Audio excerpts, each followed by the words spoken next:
남편이 죽고 난 후에 알려지게 된 충격적인 이야기 바로 시작하겠습니다. 박정숙 여사는 70평생 한 번도 흔들려 본 적 없는 잔잔한 호수 같았다.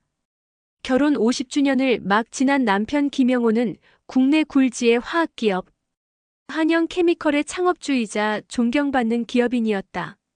주변에서는 그녀의 삶을 두고 강물처럼 평화롭게 흐르는 부러운 인생이라 칭송했다.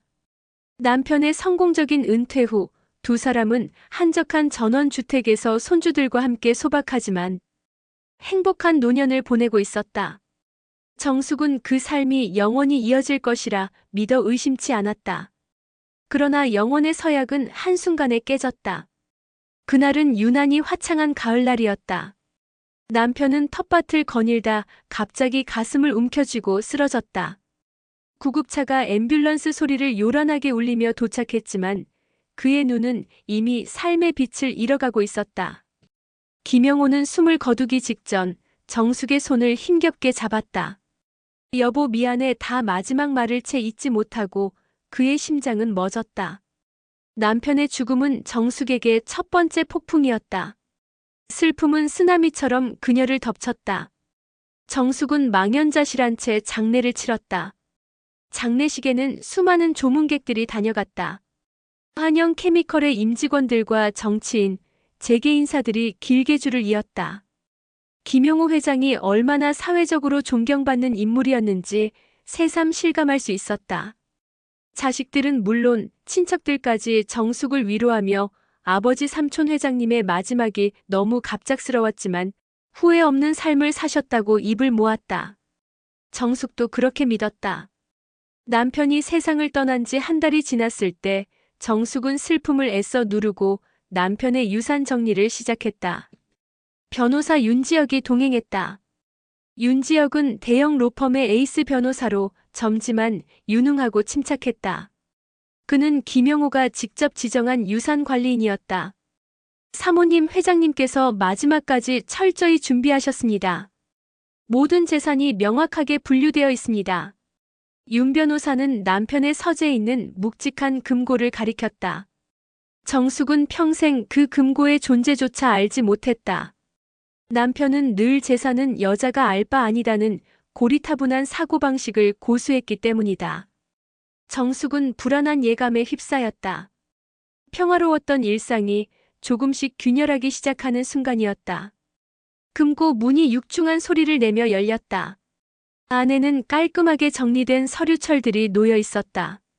상속세 관련 서류, 주식 증서, 부동산 계약서 그런데 맨 밑에서 눈에 띄는 낡은 서류철 하나가 발견됐다.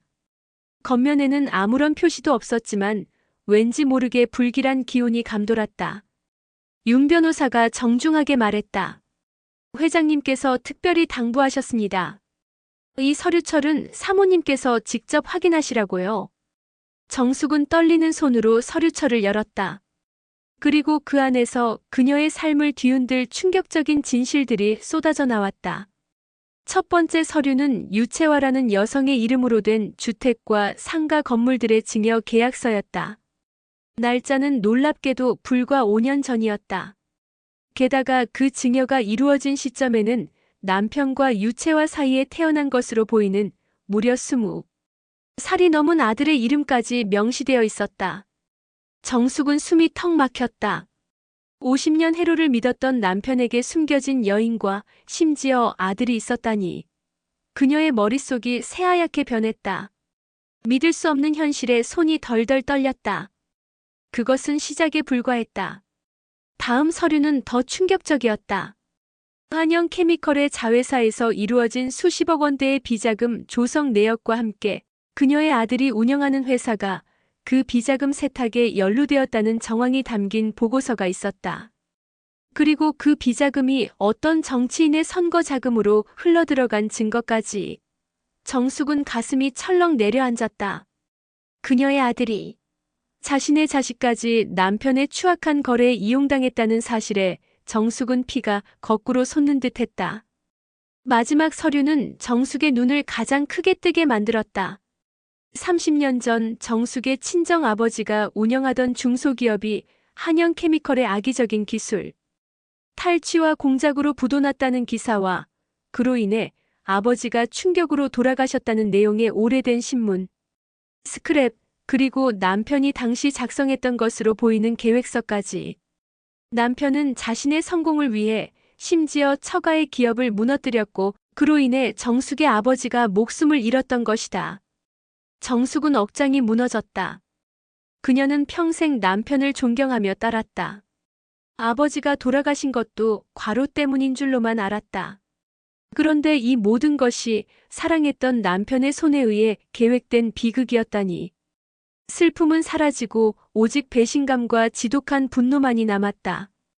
그녀의 삶은 거대한 거짓말 위에 지어진 모래성임을 깨달았다. 금고 속에서 나온 진실은 70평생 고요했던 박정숙 여사의 마음을 거세게 흔들어 놓았다. 윤 변호사는 정숙의 싸늘하게 굳은 얼굴을 보며 조심스럽게 물었다. 사모님 괜찮으십니까? 정숙은 천천히 고개를 들었다. 그녀의 눈빛은 이전과는 완전히 달랐다. 온화했던 눈빛은 서슬 퍼런 칼날처럼 날카롭게 번뜩였다. 변호사님, 이 모든 진실을 밝히고 싶습니다. 그리고 제가 이 모든 것을 바로잡고 싶습니다. 윤 변호사는 정숙의 의외의 강단에 놀랐다. 그녀는 평생 조용한 아내로만 살아온 사람이었다. 그는 회장 김영호의 유언장 사건을 해결하고 그의 막대한 유산을 처리하는 데에만 관심을 두고 있었다. 하지만 박정숙이라는 노년의 여인에게서 느껴지는 알 수 없는 기운이 그의 마음을 움직였다. 정숙은 며칠 밤낮으로 금고 속 서류들을 다시 검토했다. 아들 회사의 비자금 연루건은 당장 해결하지 않으면 아들이 위험해질 상황이었다. 다른 여성에게 증여된 재산은 물론 친정 아버지를 죽음으로 몰고 간 남편의 만행까지 모든 것이 그녀를 잠 못 이루게 했다. 그녀는 침대에 누워 복수의 시나리오를 머릿속으로 수십 번씩 그렸다. 더 이상 참고 순종하는 정숙이 아니었다. 70평생 숨겨왔던 그녀 내면의 강단과 지혜가 조금씩 수면 위로 떠오르기 시작했다. 그녀는 제일 먼저 비자금과 연루된 아들의 문제를 해결하기 위해 윤 변호사와 함께 김영호가 자주 드나들던 비밀스러운 회계 사무실을 찾아갔다. 사무실은 이미 모든 서류가 깨끗하게 치워진 상태였다. 그러나 정숙은 포기하지 않았다. 그녀는 김영호의 평소 습관과 지인들을 떠올리며 단서를 찾기 시작했다.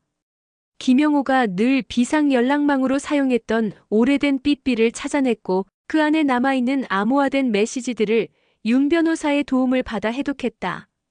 메시지 속에는 이수진이라는 이름과 특정 금고 번호, 그리고 옛 도서관이라는 장소가 언급되어 있었다.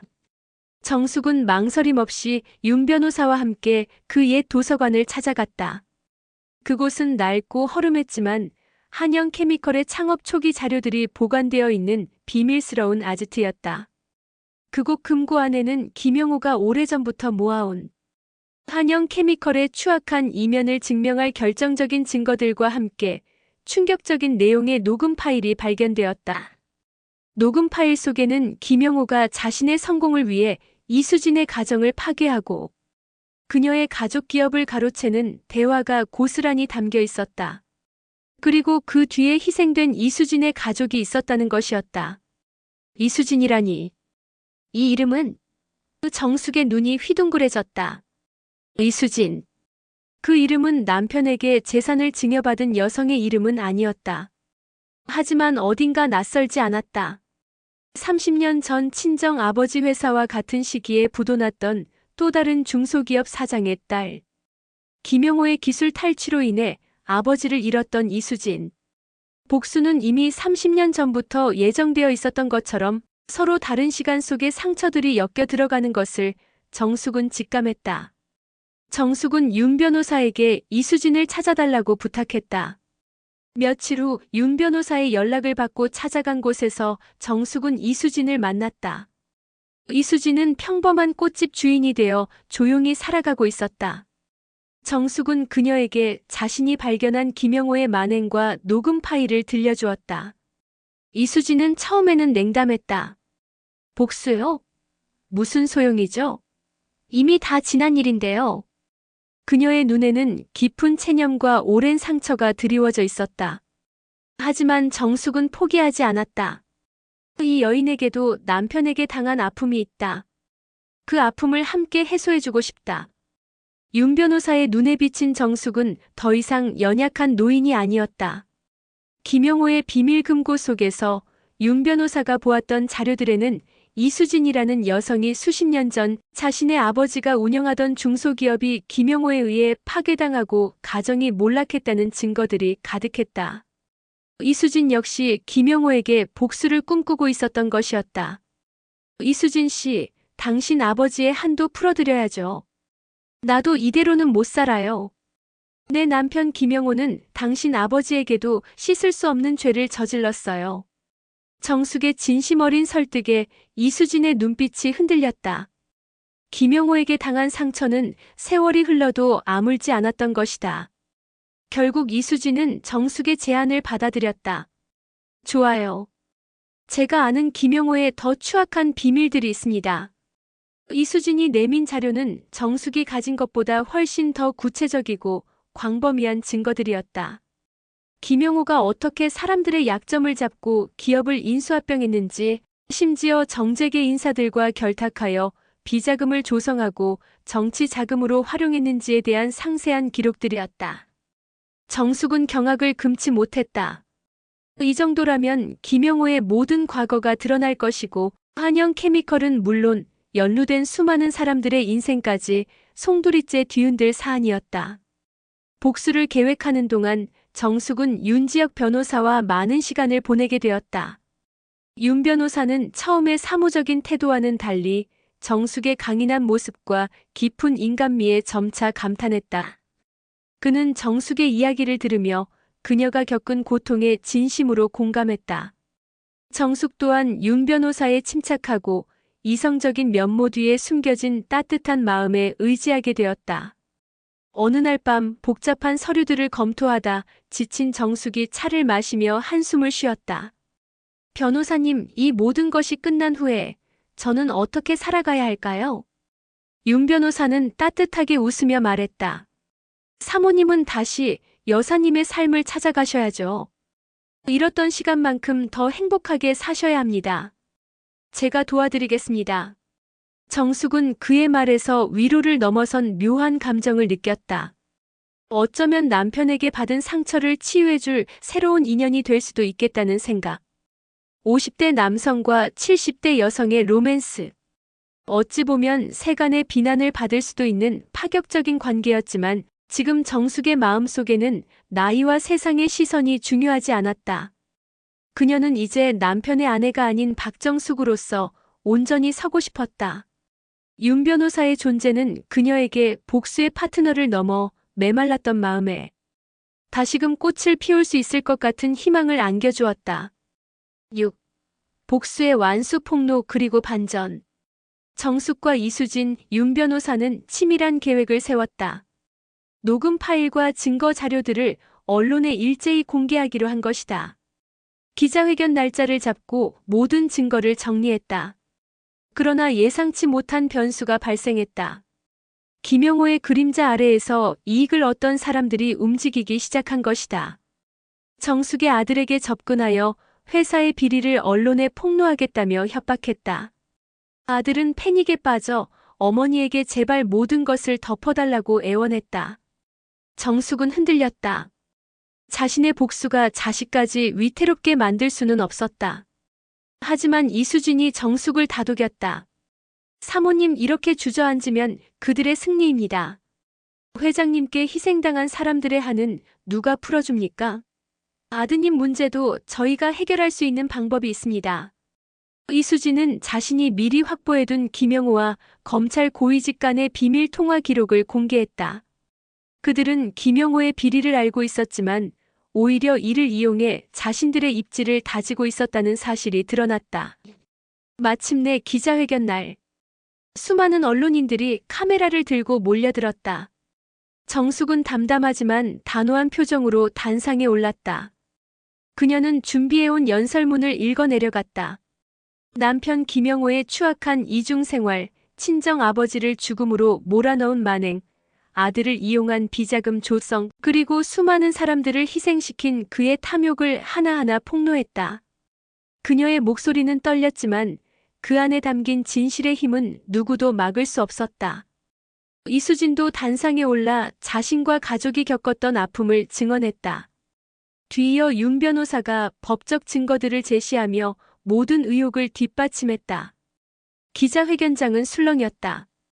다음 날 모든 언론은 한영케미컬 김영호 회장의 충격적인 민낯이라는 헤드라인으로 도배되었다. 검찰이 재수사에 착수하고 김영호와 연루된 인사들이 줄줄이 소환되었다. 정숙의 아들도 조사를 받았지만 윤 변호사의 치밀한 변호와 정숙이 미리 확보해둔 증거 덕분에 비자금 조성의 주동자가 아닌 단순히 이용당한 것에 불과했다는 사실이 밝혀져 불기소 처분을 받았다. 모든 것이 정숙의 계획대로 흘러갔다. 복수는 성공적으로 이루어졌다. 정숙은 김영호의 막대한 재산 중 부정하게 축적된 부분은 모두 사회에 환원하기로 했다.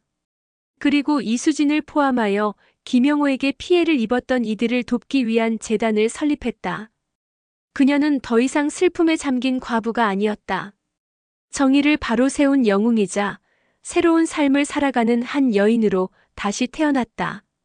7. 에필로그 새로운 시작. 모든 것이 마무리된 후 정숙은 텅 빈 집에서 윤 변호사와 마주 앉았다. 햇살이 창문으로 쏟아져 들어왔다. 변호사님 덕분에 이 모든 것을 이겨낼 수 있었어요.